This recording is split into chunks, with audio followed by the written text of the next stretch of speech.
स्वागत है आप सभी का आज के इस सेशन में क्लास 10 साइंस के फिजिक्स सेगमेंट का चैप्टर हम लोग डिस्कस कर रहे थे human eyes and colourful world यानी मानव नेत्र और रंग बिरंगा संसार। और ये इसका पार्ट 10 है, ये इसकी लास्ट वीडियो है। हमने पूरे चैप्टर्स को डिटेल में कवर किया हुआ है। अगर आपने नहीं देखा है इससे पहले इसके वीडियोस तो आप प्लेलिस्ट में जाकर देख सकते हैं। तो आइए बिना टाइम वेस्ट किए इसकी क्लास को शुरू करते हैं। अभिवादन स्वीकार करें एम.एच. रब्बानी का विद्या दृष्टि के इस मंच से। आज की क्लास में मूलतः हमें समझना है स्कैटरिंग ऑफ लाइट को, यानी स्कैटरिंग ऑफ लाइट क्या होता है। तो देखिए स्कैटरिंग ऑफ लाइट जो है ना, एक तरह से ये डेविएशन है किसका, लाइट का। लाइट जब स्ट्रेट पाथ पे ट्रैवल कर रहा होता है तो जब उसके पाथ में कोई भी बाधा आता है यानी कुछ भी ऑब्स्ट्रक्शन होता है तो उसकी वजह से लाइट जो है डेविएट कर जाता है और इसी डेविएशन को हम स्कैटरिंग ऑफ लाइट कह दिया करते हैं। आप इसे यहाँ देख सकते हैं, as light propagates through the atmosphere, यानी जब लाइट एटमॉस्फेयर से प्रोपेगेट करता है, प्रोपेगेट का मतलब होता है ट्रैवल करता है। It travels in a straight path, तो ये स्ट्रेट पाथ में ट्रैवल करता है until it is obstructed by bits of dust और गैस मॉलिक्यूल, जब तक कि डस्ट या गैस के मॉलिक्यूल जो है ना इसे ऑब्स्ट्रक्ट नहीं करते तब तक ये क्या करता है, ट्रैवल करता है बिल्कुल स्ट्रेट पाथ में। लेकिन जैसे ही ऑब्स्ट्रक्ट करते हैं फिर लाइट क्या होता है, अपने पाथ से डेविएट हो जाता है और इसी डेविएशन को हम स्कैटरिंग ऑफ लाइट कहते हैं। अब स्कैटरिंग ऑफ लाइट से जुड़े हुए कुछ इंपॉर्टेंट फेनोमेना है। Tyndall effect, blue colour of the sky, danger signal जो है रेड क्यों होता है, ये चीज़ें, colour of the sun at sunrise and sunset, ये सारी जो इंसिडेंट्स हैं ना स्कैटरिंग ऑफ लाइट से कनेक्टेड है। और आगे हम इस क्लास के अंदर इन सारे इंसिडेंट्स को डिटेल में एक एक करके समझने वाले हैं। आइए टिंडल इफेक्ट को समझते हैं। The optical effect because of scattering of light, यानी टिंडल इफेक्ट जो है ना एक तरह का ऑप्टिकल इफेक्ट है। और ये क्यों होता है, तो ये स्कैटरिंग ऑफ लाइट के कारण होता है। अब स्कैटरिंग ऑफ लाइट होता किससे है, तो from the particles of colloid और सस्पेंशन, यानी एटमॉस्फेयर में जो कोलाइड या सस्पेंशन के पार्टिकल्स होते हैं ना उनकी वजह से स्कैटरिंग ऑफ लाइट होता है और इसी इफेक्ट को हम टिंडल इफेक्ट कह रहे हैं। Tyndall effect is also observed when a fine beam of sunlight enters a smoke-filled room through a small hole। मतलब स्मॉल होल से, अगर कोई कमरा है जिस कमरे में ना स्मोक है यानी धुआं वगैरह भरा हुआ है और उससे अगर एक फाइन बीम ऑफ सनलाइट ना एंटर करता है तो भी हमें ना टिंडल इफेक्ट देखने को मिलता है। आप यहाँ पे नोटिस कर सकते हैं ये फॉरेस्ट का सीन है, इसमें आपको ये टिंडल इफेक्ट शो हो रहा है। या आप ये देखिए कमरा है और इस कमरे में किसी होल से जब फाइन बीम ऑफ सनलाइट आता है तो हमें यहाँ पे टिंडल इफेक्ट शो हो रहा है। अब ये क्यों हो रहा है, क्योंकि यहाँ पे ना कोलाइड और सस्पेंशन के पार्टिकल्स हैं और उन पार्टिकल्स से जो लाइट है वो टकराता है और टकराने के बाद वो लाइट डेविएट हो जाता है, स्कैटर्ड हो जाता है और इसलिए ये टिंडल इफेक्ट हमें शो होता है। स्कैटरिंग ऑफ लाइट से जुड़ा हुआ एक और फेनोमेना है कि स्काई जो है ना उसका कलर ब्लू क्यों होता है, ये हम समझते हैं। देखिए आप अगर इस इमेज को नोटिस करें तो होता क्या है, सनलाइट में 7 तरह के कलर के रेज होते हैं और आपको पता है इसका सीक्वेंस क्या होता है, तो विवगियोर, ये पहले ही मैं डिस्कस कर चुका हूँ, विवगियोर। ठीक है, अब इसमें क्या होता है, आप वायलेट से जब रेड की ओर जाते हैं ना तो वेव लेंथ जो है वो क्या होता है, इंक्रीज होता है। अब मेरी बात ध्यान से समझिएगा, जब आप इस एंड पे है ना यानी कि वायलेट, इंडिगो और ब्लू के एंड पे हैं तो वेवलेंथ क्या है, कम है। और जिन रेज का वेवलेंथ कम होता है ना वो फाइन पार्टिकल से टकराने के बाद ना स्कैटर अवे हो जाती हैं। और इस एंड पे अगर आप आएंगे ना, येलो, ऑरेंज और रेड, ठीक है, तो ये कम स्कैटर होती हैं। ठीक है, तो सबसे ज़्यादा स्कैटर कौन हो रही हैं, जिनका वेवलेंथ कम है। तो इसी इंसिडेंस से जुड़ा हुआ है स्काई का कलर ब्लू होना। तो आइए अब इस चीज़ को हम समझते हैं। Blue colour of the sky is due to scattering of sunlight, यानी अगर आपसे कोई कहता है कि स्काई का कलर ब्लू क्यों होता है, इसका रीज़न क्या है, तो इसका भी रीजन है scattering of sunlight. When sunlight passes through the atmosphere, यानी एटमॉस्फेयर से जब सनलाइट पास करता है, the fine particles in air scatter the blue colour, air में जो फाइन पार्टिकल्स होते हैं यानी छोटे छोटे कण होते हैं वो क्या करते हैं, ब्लू कलर को स्कैटर कर देते हैं, क्योंकि इसका वेवलेंथ क्या होता है, कम होता है। किसके कंपैरिजन में, रेड के कंपैरिजन में। The scattered blue light enters our eyes, और यही स्कैटर्ड ब्लू लाइट जो होती है ना वो हमारे आंखों तक आती हैं तो हमें लगता है कि जो स्काई है वो किस कलर का है, ब्लू कलर का है।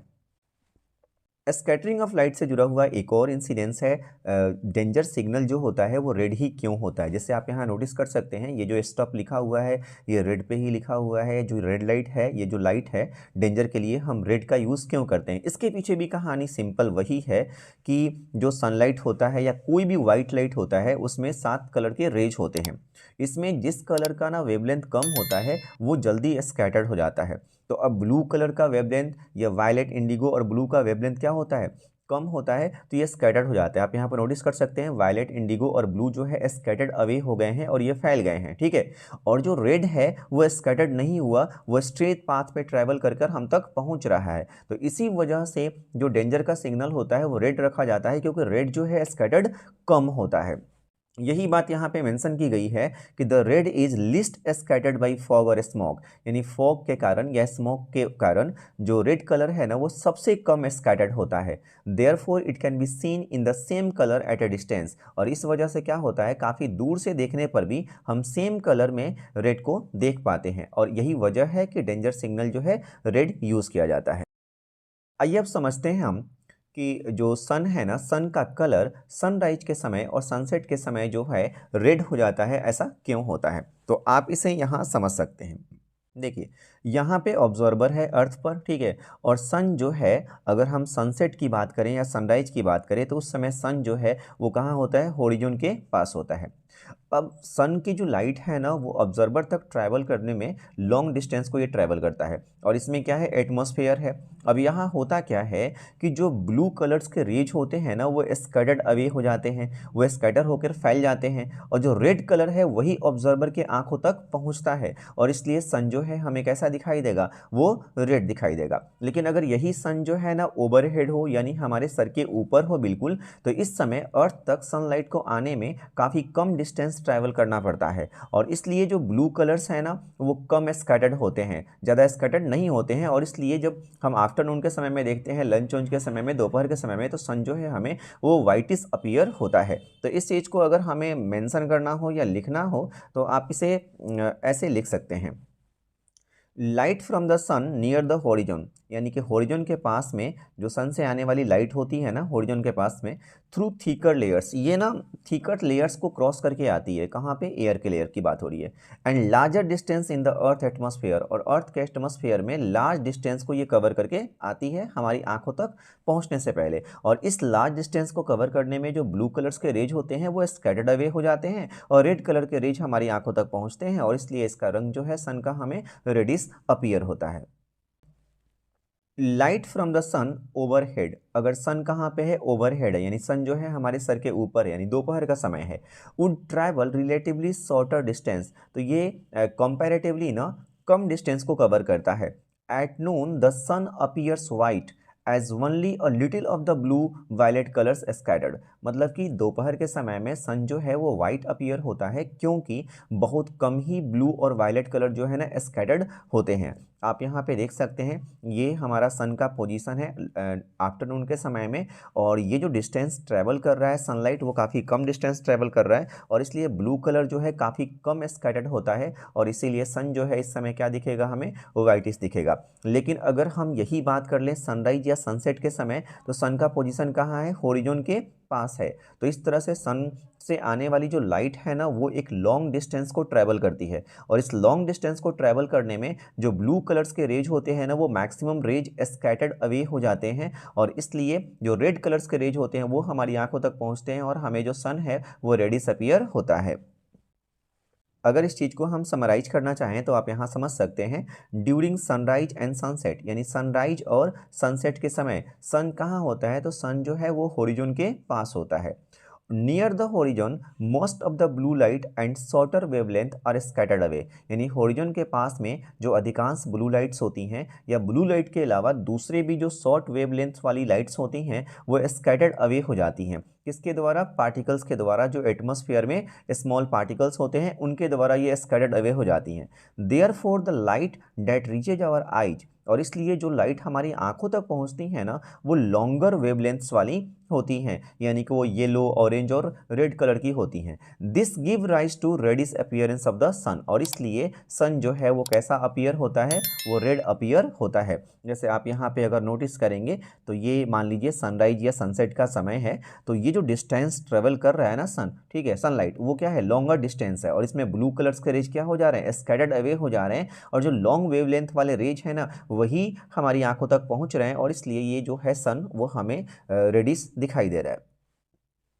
इस चीज को आप यहाँ पे इमेज के माध्यम से काफी क्लियरली समझ सकते हैं। देखिए, अगर हम बात करें दोपहर के समय में, तो दोपहर के समय में सन कहाँ पे है? बिल्कुल हमारे सर के ऊपर है, ठीक है। अब सनलाइट जो है वो इस डिस्टेंस को ट्रेवल करके हम तक आ रहा है, तो इस केस में क्या होगा? बहुत थोड़े ही ब्लू लाइट्स जो होंगे ना वो स्कैटर्ड अवे होंगे, और इसलिए सन का जो कलर होगा हमें कैसे दिखाई देगा? वाइट देगा, ठीक है। लेकिन अगर हम इस समय बात करें, सनराइज के समय बात कर लें, ठीक है, तो सनराइज के समय या फिर आप सनसेट के समय भी कह सकते हैं। सनराइज या सनसेट के समय अगर आप देखेंगे तो सनराइज के समय भी सन कहाँ पे है? होरिजोन के पास में है, और सनसेट के समय भी सन कहाँ पे है? होरिजोन के पास में है। और डिस्टेंस जो ट्रैवल हो रहा है, अगर आप नोटिस करें तो ये डिस्टेंस क्या है? लार्जर डिस्टेंस को ट्रैवल कर रहा है सनलाइट। तो इस केस में होता क्या है कि जो most of the blue lights होते हैं ना वो स्कैटर्ड अवे हो जाते हैं, और मेनली जो रेड लाइट्स होता है ना वही हमारे आंखों तक पहुंचता है। तो इस तरह से हमें सन कैसा दिखाई देगा? रेडिश देगा। अगर आप सनसेट के समय भी नोटिस करेंगे तो सन लाइट जो है ना वो एक लार्जर डिस्टेंस को क्या कर रहा है? कवर कर रहा है, और इस केस में भी क्या हो रहा है? Most of the blue light जो है ना वो स्कैटर्ड अवे हो जाते हैं, और मेनली जो रेड लाइट है ना वही हमारी आंखों तक पहुंचते हैं, और इसलिए सन जो है हमें रेडिश दिखाई देता है। इस क्लास के सबसे लास्ट टॉपिक को हम समझते हैं कि प्लेनेट डोंट ट्विंकल। देखिए, हमें पता है कि स्टार्स जो है ना वो ट्विंकल करते हैं, प्लेनेट क्यों नहीं ट्विंकल करते हैं? इस चीज़ को हमें समझना है। तो देखिए, planets are much closer to the earth compare to stars, यानी स्टार्स के कंपेरिजन में ना प्लेनेट्स जो है ना वो अर्थ के काफ़ी क्लोज हैं, and are seen as extended source, और इन्हें एक एक्सटेंडेड सोर्स के तौर पर देखा जाता है।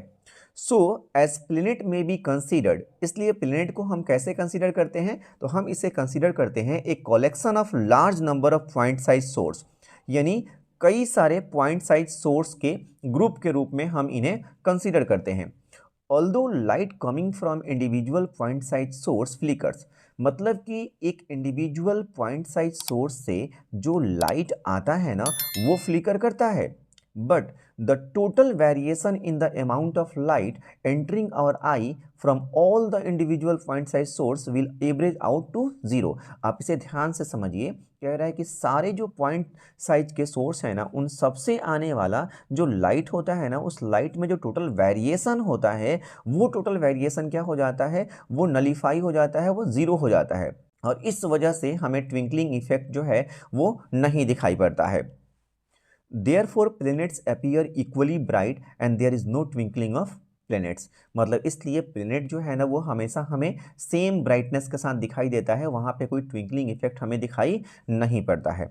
तो आई होप आज की क्लास में जो कुछ भी हमने डिस्कस किया है आपको समझ में आया होगा, ठीक है। और ये इस चैप्टर का लास्ट वीडियो था, और इसके बाद हम मिलेंगे आप लोगों से एक नए सेगमेंट के साथ में, और कोशिश करेंगे कि सोशल स्टडीज़ के किसी सेगमेंट को हम लोग कवर करें। तब तक के लिए आप पढ़ते रहें, व्यस्त रहें और मस्त रहें।